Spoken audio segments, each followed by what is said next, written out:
Right now, the 10-meter threat is China. China is influencing Russia, it's influencing North Korea, it's influencing Iran, terrorism.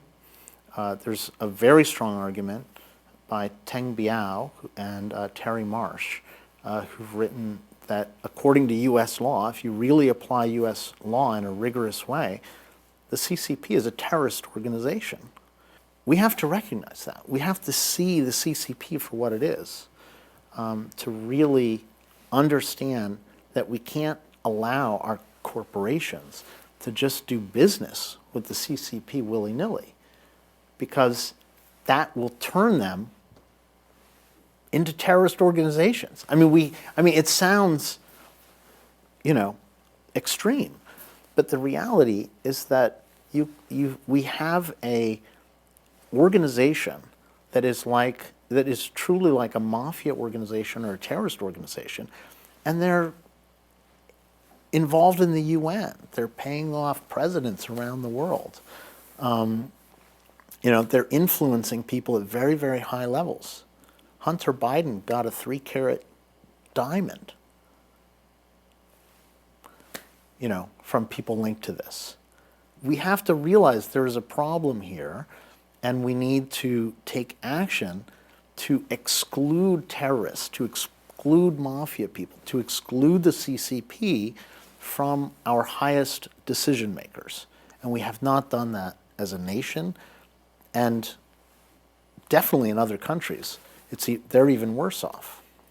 So to the viewers right now, because I know my viewers somewhat, and frankly myself, I'm thinking, who is going to do this, right? Because a lot of the people who you might expect normally would are kind of playing ball, right?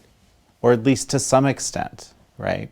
I don't think, people have multiple motivations, but as you've been outlining, the CCP has created a lot of leverage over all sorts of people in all sorts of a myriad of ways. It's been its project for decades, right?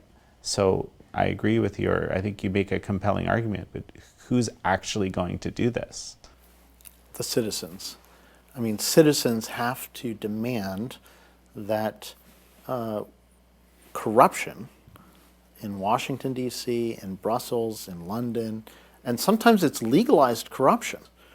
That influence, those avenues of influence, must be shut off. We cannot allow the children of our presidents to go do business in China and get 3-carat diamonds from CCP-linked individuals. John Kerry's son was in business with Hunter Biden, related to China. It creates a massive conflict of interest that we just can't allow. As citizens, we cannot delegate leadership to people who have a conflict of interest on the China issue. Yeah, but that leaves almost no one at this point. We need new laws. We need stronger laws. We need to enforce existing laws. Some laws aren't even enforced for years. The Foreign Agent Registration Act was not enforced. They had no investigators to actually really, to find out who was actually breaking the law. It's full of loopholes. It needs to be revised and revoted and strengthened. But that won't happen until regular American citizens get out onto the streets and start protesting against corruption that is happening at every, whether it's academia, our politics, our economics, right? People are being compromised. The Harvard chemist. As we speak, I believe, the trial has just begun, or should have begun, of Charles Lieber. I mean, one of the world's leading experts in nanotechnology. Basically, the indictment says that he was taking something like $50,000 a month from the Chinese Communist Party, had an off-the-books lab that was created in China that he oversaw, and yeah, he's being tried for not disclosing these things, right? And there's even some people today, and I was reading an article about this just before we sat down, that are wondering whether that there was actually problematic Is that really a problem? Why not? Have these good cooperative relationships? I mean, this is what someone was writing in a respectable ostensibly respectable publication, right? So I agree with many of the things you're saying. It's just it doesn't make one filled with confidence and hope necessarily that this is actually going to be resolved. Yeah, there is a pessimistic tinge to the book, but the last chapter talks about protecting our diversity, protecting the disaggregation of power. I mean, actually, capitalism is part of that. It's we have many people who have their own property. Those are that when people own a company or they own a home, they have an independence from the massive hierarchies in society that you would never get in China.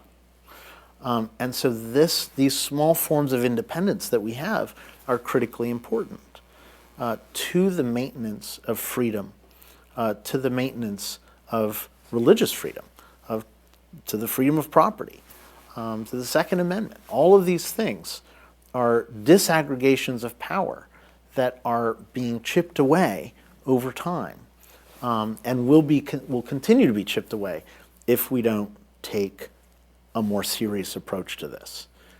And we have to hold our leaders accountable. Part of the problem too is partisanship.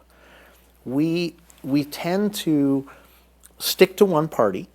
We think that party. We start to think that party is going to be perfect, and we start to think that, and we start to not be critical of that party when it also, in certain ways, is compromised. All of our political parties are beholden to billionaires, large corporations. They're doing business in China.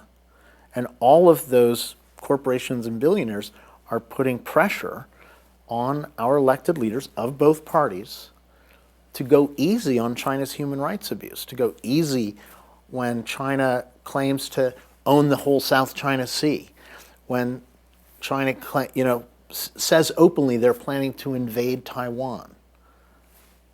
It's really kind of interesting that you say this because, looking at what's happened in most liberal democracies, not all, there's some really stark exceptions, is a massive aggregation of power as a result of COVID policy, or CCP virus policy, actually, as we call it at the Epoch Times. I mean, that's unmistakable, unquestionable. To me, as I was reading, I was thinking, man, that ratchet really got a big swing up, during this time. You were talking about the small businesses decimated, right? At many levels. So what are your thoughts about this? I mean, I think Sweden would be an exception. There's some U.S. states that are an exception, but I don't know of too many other places that are, frankly, an exception to this. Yeah, we got locked down. We accepted it. It's definitely part of this aggregation of power by the state. In the past, we've had pandemics, and you did not have this level of individual control by the state. This is new. Is this another way that the CCP has influenced us? Well, the virus certainly started in China, and the CCP was pushing very, very draconian lockdown measures as the proper response. And I think actually the most draconian measures are there in China.